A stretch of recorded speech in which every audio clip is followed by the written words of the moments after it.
Millions of Americans are attempting to incorporate social distancing into their daily lives. The problem is, we aren't always good at it.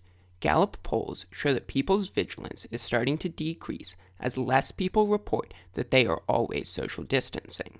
This is consistent with the interviews that we conducted. I forget about it all the time, just because, it's not a normal thing just to stay 6 feet away from everyone.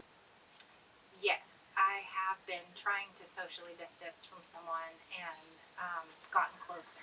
I'm a close talker, so even if I'm trying to socially distance with friends and walking in the street, sometimes we forget and get closer on the sidewalk than we would like. But primarily at the grocery store, for example, when you're focused on trying to find what you need and not paying attention to the people around you, it can be hard to socially distance.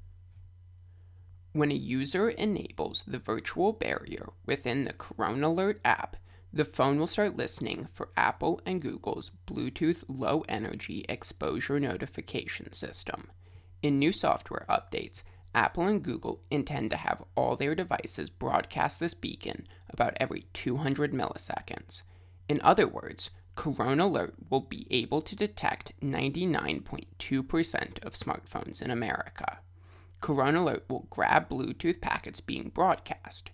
Within the payload, CoronAlert will first check the service UUID to make sure the broadcast is coming from the exposure notification system and we aren't steering you away from a Bluetooth printer or headset. In order to use the exposure notification API that makes sense of the service data necessary for contact tracing, a developer would need to obtain the one entitlement profile Apple gives to each country and be approved by a government agency. Luckily, CoronAlert will not need that entitlement as it only needs the UUID and signal strength, which is openly broadcast.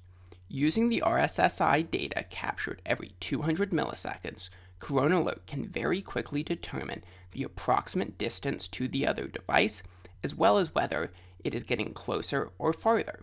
When the app detects an approaching device is closer than 6 feet, the user will be notified. More safety-conscious users can increase the size of their virtual barrier. I know that my children have left home without their masks because I have found them on the table while they are out.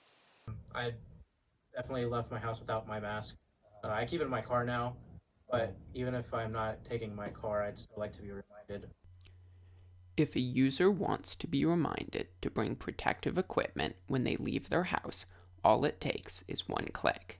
If they want to change their home location or what protective equipment they are reminded to bring, it's also just a click away. These alerts are made possible through leveraging the Google geofencing API. Yeah, everywhere.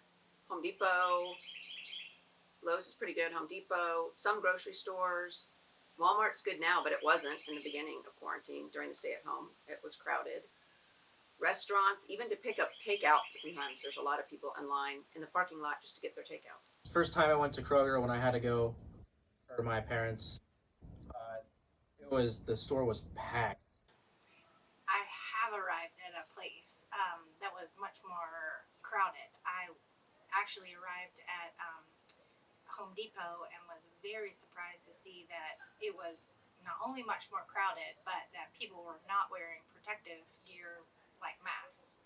When a user enables the hotspot warning feature, they will be notified before entering any area that we have identified as busy. They can then view more information about this, including which places we have identified as busy, as well as a warning about social distancing.